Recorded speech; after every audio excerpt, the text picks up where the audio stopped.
अस्सलाम वालेकुम। आज बात करेंगे रिमेटिक फीवर के बारे में।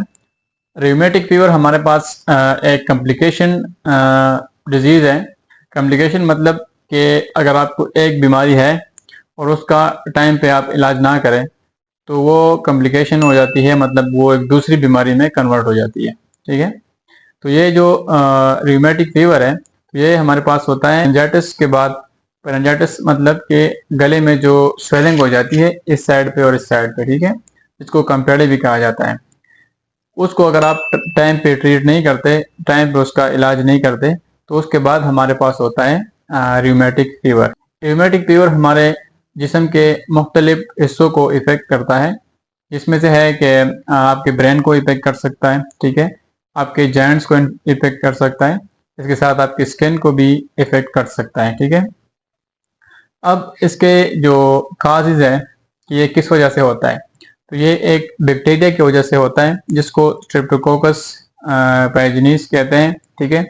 और दूसरा जो इसका काज है वो ओवर क्राउड है, मतलब कि जहाँ पे बहुत ज़्यादा लोग हो और उधर अगर किसी को ये बीमारी है, ठीक है, ये बैक्टीरिया किसी की बॉडी में है, तो अगर वो खांसी करता है या छींकता है, उसके मुंह से जो ड्रॉप्स निकलते हैं उसकी वजह से ये एक बंदे से दूसरे बंदे को ट्रांसफर हो सकती है। ठीक है। अब इसके सिम्टम्स के बारे में बात करते हैं कि इसके सिम्टम्स हमारे पास क्या हो सकते हैं। तो सिम्टम्स में है कि आपको फीवर होगा। ठीक है। स्किन के ऊपर आपके रैशेज आ जाएंगे और नोड्यूल्स अंडर द स्किन, मतलब स्किन के नीचे जो है छोटे छोटे दाने निकल जाएंगे। ठीक? आपके हार्ट में मरमर की आवाज़ आएगी, मतलब डॉक्टर जब चेक करेंगे स्टेथोस्कोप से तो उसको वो आसानी से समझ आ जाती है। ठीक है। और स्किन के ऊपर रेशेज आ जाते हैं। इसके साथ शॉर्टनेस ऑफ ब्रीथ, मतलब सांस लेने में आपको तकलीफ होगी। ठीक है।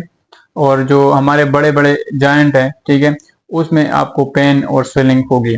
इसके साथ साथ हार्ट के वॉल जो है वो भी डैमेज हो सकते हैं। अब इसके डायग्नोसिस के बारे में बात करते हैं कि इसको हम डायग्नोस किस तरह करेंगे।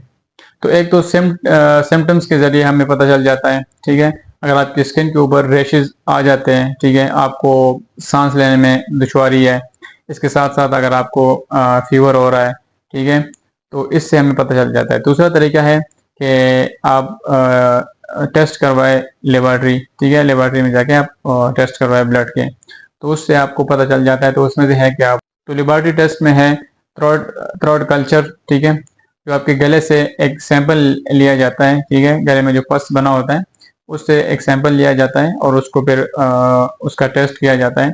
तो उसमें पता चल जाता है कि आपके जिस्म के अंदर ये बैक्टीरिया है या नहीं है। ठीक है। इसके साथ साथ आप ESR का टेस्ट करवा सकते हैं जिसमें जिस्म के अंदर कोई इन्फेक्शन हो तो उसका पता चल जाता है। और इसके साथ CRP, सी रिएक्टिव प्रोटीन जिसको कहते हैं, वो टेस्ट आप करवा सकते हैं। अगर ये पॉजिटिव आता है तो इसका मतलब होता है कि जिस्म में कई इन्फ्लेमेशन हुई है। तो इन तरीक़ों से आप इसको डायग्नोस कर सकते हैं